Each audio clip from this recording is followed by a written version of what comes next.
ආයිබෝවන් අදත් වචනයට වචනයක් තුලින් ඔබ හමු වන මම මහින්ද කැටපෑරච්චි.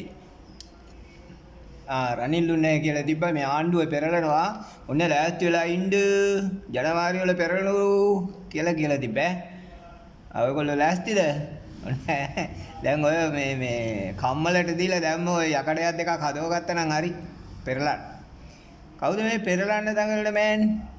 මේක කිව්වේ ඉතින් රනිල කියන්නේ මෙලෝ රහක් ඇති මිනිහ නෙවෙයිනේ ඈ පිස්සු යකෙක්.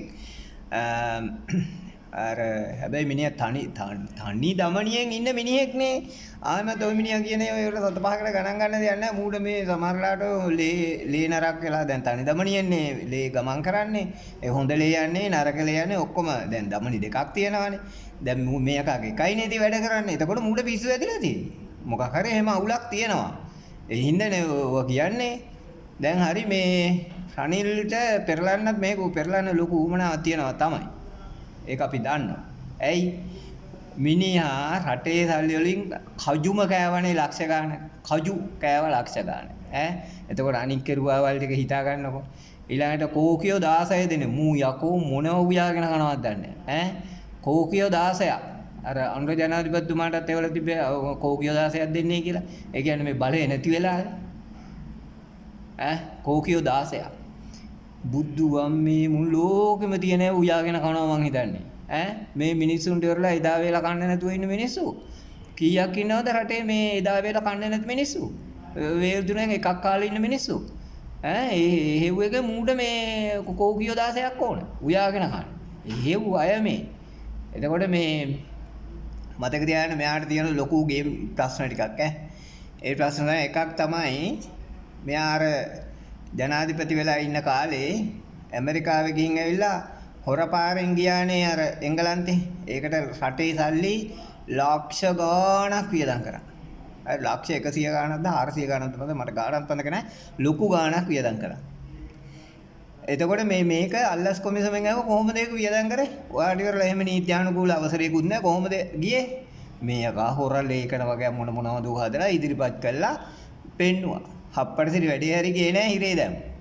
දැන් ওই වගේ ප්‍රභූ පැලැන්ති කියලා කියා ගන්න එකෙක් හිරේ ගියපු ලංකා ඉතිහාසයේ පළවෙනි වතාව ලංකා ඉතිහාසයේ පළවෙනි වතාවට එහෙම හිරේ ගියේ. ওই වගේ එකෙක්.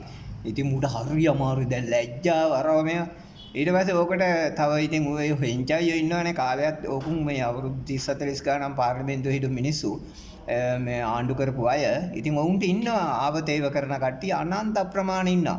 ඊට පස්සේ කොමාරි හිරගෙදරින් මහා රෝහලට ආවා. මහා රෝහලෙන් ඊට පස්සේ තමයි දැනගත්තේ තනි දමනියෙක් ඒක දමනියයි වැඩ කරන්න කියලා.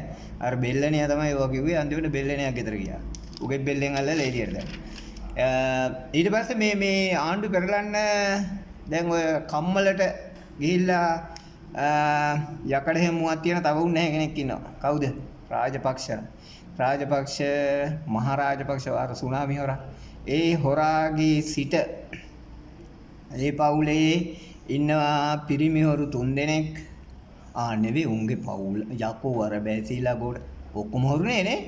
ඔක්කොම හොරු. එතකොට මේ හෙරකුත් ඉන්නවා. ඒ සිරිලිය කියලා හෙරකුත් ඉන්නවා. එතකොට ඔය කට්ටිය බුදු අම්මී මුන් විනාශ කරපු රට දැන් මුන්ට එකින් එක නඩු තියෙන 400 ගාණක්. 400 ගාණක් මේ අවුරුදු තව 100කටත් අහල ඉවර කරන්න බෑ ඇහුවා. ඒ තරම් නඩු. ඉතින් මුන් දන්නවා ඔය හරිය මොකකට හරි පැටලෙනවා. එතකොට ලොකු අමාරුවක වැටෙනවා. ඒ නිසා දැම්ම පෙරලා ගන්න ඕනේ ආණ්ඩුව කියලා ලෑස්ති වෙනවා. අනේ තව කවුද ඉන්නේ?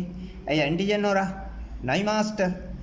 අර දිලික් කියනුන්නේ නේද?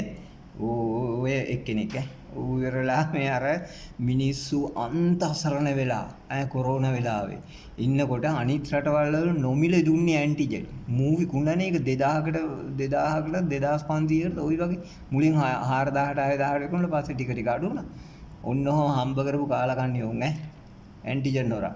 ඌ ඔය නයි පෙන දාගෙන නයි පෙන්නුවා ගැලණියේ. ඊට පස්සේ ඔය කොම්බුවකින් පච කෙල ඉන්නවා. ඊට පස්සේ මේ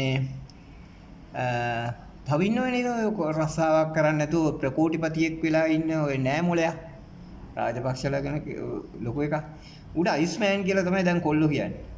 ඌත් නැත්තම් උගේ අර මේ උගේ කරේ අත දාගෙන ඉන්න සෙට් එකම අයිස් අවු වෙනකොට අයිස් ෆැක්ටරි දාලා අයිස් කිලෝ ගණන් ගේන එවුන් ඉන්නේ. තව ඉන්න අම්මා මන් දන්න මෑන් කෙනෙක් ඉන්න. කවුද දන්නවද? රබර් සෙරෙප්පු දෙකක් තිබුණේ ඒ දවස්වල ඔය යකාට. ඊට පස්සේ මේ ඔය ජනතා විමුක්ති පෙරමුණේ මේ කොමියුනිකේෂන් එකක් දාලා දුන්නා සියම් මෙහි මේ මාවර මණ්ඩිය. මෑන් අන්තිමට මිනිහා බැලුවා මේක ඉඳලා හරියන්නේ නැහැ. මේක හිටියොත් ඉවරලා මොකද්ද වෙන්නේ? අතින් කාලා හරක් බලන මගුලක් නේ මේක වෙන්නේ. හම්බ කරන එකත් වියදම් කර ඊට පස්සේ මේ හම්බ කිරිල්ලක් නැහනේ. හම්බ කිරිල්ලක් නැහැ. රට හැදිල්ල විතරයි කරන්න වෙන්නේ. ගෑණි කිව්වා ඉතින් ඔය රට හදලා ওই දමුදලයි මට ඇති වැඩක් නැහැ. අපි හැදමු කියලා. මුන් ගිහිල්ලා රාජපක්ෂ ගොඩක්කුවට වැටුණා. ඌ එදා ඉඳලා හොරකමනේ කරේ. එදා ඉඳලා හොරකම. අන්න ඌ ඉන්නව ඌට කියන්නේ ඕක මම හොඳට අඳුරන එකෙක් ඕක මේ ඌ ප්‍රකෝටිපතියෙක් වුණ හැටි මේ හරි පුදුමයි. රබර් සෙරප්පු දෙකක් කරනවා කියන්නේ මේ මිනිස්සු දියුණු වීම ගැන කිසිදු මේ අහිතක් එහෙම එකක් නැහැ. වෛරයක් නැහැ. හරි මිනිස්සු දියුණු වෙන්න ඕනේ. එතකොට නේ රටක් දියුණු වෙන්නේ. ඒක සාධාරණ විදියට දියුණු වෙන්න ඕනේ. මේ යකෝ අවුරුදු 5න් මූ කෝටිපතියෙක් වුණේ කොහොමද? ඒකයි මට තියෙන ප්‍රශ්නේ. ඔගගේ මුලින්ම නම මේ පක්ෂනේ විභූති. අපි කතා කරේ විභූති කියලා. ඊට පස්සේ ඔය විභූති විමලසිරි ගම්ලත් නමින් පෙනී හිටිනවා. පස්සේ තමයි වීරවංශ වෙන්නේ. විමල් වීරවංශ වෙන්නේ. ওই විභූතිහා මේ ඒ දවස්වල ඉඳලා මොකක් අපතයක්. මේ ඒ වුණාට ඉතින් අපතයා වුණාට ඉතින් පොඩි හොඳ දේවලුත් තිබ්බා ඉතින්. හොඳ දේවලුත් තිබ්බා. හැබැයි හොරා. ඒ දවස්වල ඉඳන්ම හොරා. ඒ නිසා පක්ෂව සල්ලි ගනුදෙනු වලට එහෙම ඔක වැඩිය ගාව ගත්තේ නැහැ. ඊළඟට ගල්ලංගුරු හොරා. ඒ කවුද ගල්ලංගුරු හොරා? ඇයි අර කෝටි ගාණක් ගල්ලංගුරු චීනෙන් ගෙන්නලා වංචා කළේ? පාටලි පැටලි ඉන්නේ මේ දවස්වල. මෑන්. ඊට පස්සේ අම්මා මිනිහා කතා කරන්න ගියාම සද්ගුණවත් බෝසත් ඊට වඩා පොරක් නැහැ. ඇඟ පුරා ගොම. ඊට පස්සේ එන කෝටි ගණන් හොරකම් කරපු තව ඉන්න ගොම්මම්පිලයා. රුපියල් 100න් ඕක හොරකම් කරන්න පටන් ගත්තා. මට සල්ලි නැහැ. මට රුපියල් 100 වන්න හැමෝම කියලා මේක කැට හොල්ලලා අරෝ මේක කළා කොහොම හරි රුපියල් 100 එකතු කරලා අන්තිමට කෝටි ගාණක් එකතු කරලා ඒකෙන් ගේමක් ගැහුවා. කමාල මාර මොලකාරයා. ඒ හොරකමට නම් බුදු අම්මේ පුදුම මොලයක් තියෙනවා. රට හැදිල්ලට නැහැ. ඕක ඔය මේ කණ්ඩ තෙල් සංස්ථාවෙද්දී මොකද්ද හුටපටයක් කළා ඒකෙන් කෝටි ගාණක ප්‍රශ්නයක් වුණා කියලා තව නඩුවක් තියෙනවා. ඊට පස්සේ තමන්ගේ account එකේ සල්ලි තියෙන මේ කෝටි ගාණක් තියෙනවා ආපු හැටි නැහැ. ඒ නිසා මේ ආපු හැටි පෙන්වන්න කියලා එකකට කිව්වා. එතකොට මේ උඩ කිව්වා අල්ලස් එකට එන්න කියලා මේ මොකද ඒ JVP එකෙන් දාපු නඩුවක්. ඉතින් JVP එකෙන් පන්න හොයන හින්දා අල්ලස් එකටත් ඉතින් දැන් කරන්නම දෙයක් නැහැනේ. ඒ නිසා කිව්වා මේ රෝහිතයට කලතර පැත්තේ ඉන්න රෝහිතය කියලා එකේ මිනිහට කිව්වා මේ මෙන්න මේ නඩුවක් තියෙනවා එන්න මේක පොඩ්ඩක් කතා බහක් කරලා යන්න කියලා. මේක කිව්වනේ එදා ණය ගැහුවා කියලා. ණය ගැහුවා එන්න විදියක් නැහැ කිව්වා. අන්තිමට මහින්දයා අර ණය ගහපු ෆයිල් එක පිටින් මේ ඉස්සුවා අද වෙනකන් නැහැ. අන්න ඒ උන්නැලට තෝනකම තියෙනවා. පෙරලන්න. ඊළඟට මේ තව ඉන්න ඔය බාල බෙහෙත් ගෙනහල්ලා ලෙඩ්ඩුන්ට කෙලවපු එකේ උගේ නම කෙහෙලිය. ලෙඩ්ඩුන්ට කෙලවපු කෙහෙලිය. ආන්න දැක්කම ඔය පහුගිය ඒව නම් කියන්නම දෙයක් නැහැ. උන්ගෙතර රාජපක්ෂලා වගේ මුළු ගෙදරම ඉන්නේ හොරු. අම්මයි දුවයි ගෑණි මිනිහයි පුතයි බුදු අමේ ඔක්කොම හොරු. හැමෝම හොරු. ඉතින් යකෝ මේම හරි මේ රට තියෙන එක ගැන සතුටු වෙන්න බෑ අපි නේ. මේම හොරුත් එක්ක නෙවෙයි හිටියේ. ජනතාව තමයි ඉතින් ඔය හොරුපත් කරේ මන්නම් ඔය ඔකුණේ ඡන්ද දුන්නේ හැබැයි. හරි. ඒක පැත්තකින් තියමු. ඊළඟට වෛද්‍ය උපකරණ ගෙන්නලා ප්‍රකෝටිපතියෙක් වුණ රාජිතයයි. වෛද්‍ය උපකරණ නොයේකේ ඊට පස්සේ අර මේ මොකද්ද අන්න අර මේ පෑලියගොඩ කඩ කෑලි වගේක් විකුණලා එහෙම අම්මෝ හොරකම් කරන්න පුළුවන් නම් ඕන මගුලක් ඕන දෙයක් හොරකම් කරන්න පුළුවන්. අන්න එහෙම හොරු ඕන ඔය හොරත් ඉන්නවා පිටිපස්සේ. තව ඉන්න මහා බැංකුවට ඇරලා දාපු අර්ජුන ඇලෝසියස් කියන එක. ඔය මෙන්ඩි සරක්කු එකේ අයිතිකාරයාගේ මාමද කොහෙද? මාමද තාත්තද මන් දන්නේ. අනුන් ඔක්කොම එකයි. ඔක්කොම එකයි උන් ඇලෝසියස්ලා. ඊළඟට ඇලෝසියස් කියන්නේ මේ අනේ මේ රටේ ඉන්න අනේ ඇලෝසියස්ලා නෙමෙයි අනිත් ඇලෝසියස්ලා හොඳ මිනිස්සු ඉන්නවා. ඇලෝසියස් කියනම මේ මං කියන්නේ මේ මූ අර්ජුන ඇලෝසියස් ඒ වගේ උන්. ඊළඟට මුහුදු කොල්ල කරුවන්ට ආයුධ විකුණපු සේනාධිපති කියලා මෑන් කෙනෙකුත් ඉන්නේ. මෑන් තමයි කිව්වා අම්මා තියෙන අන්තිම සතියේට වියදම් කරලා JVP එක එකට බස්සනවා ඊළඟ ගමන එකක්වත් තියන්නේ නැහැ. අන්තිමට ආණ්ඩුවත් ඇල්ලුවා. සේනාපතියා හොයාගන්න නැති වුණා. ඕන් නෝකුන් ගෙන්නලි ඉවරලා ඇත්තටම ආණ්ඩුවෙන් කරන්න ඕන ඕකුන් අර කරපු පහුගිය කාලේ යට ගහපු නඩු ඔක්කොම ඇදලා අරගෙන නැවත අහන්න ඕන. එළි වෙනකන් හරි. ඒක තමයි කරන්න ඕන. ඇයි ඉතින් මේ පෙරලන්නේ ඔන්න උන්ට හිරේ යන්න වෙන්න නිසා. ඔන්න මම ඔය කලින් කිව්ව සෙට් එකට හිරේ යන්න වෙනවා. හිරේ යන්න වෙන නිසා උන් හරි අවුලෙන් ඉන්නේ. ඒ නිසා පෙරලන්න ඕන.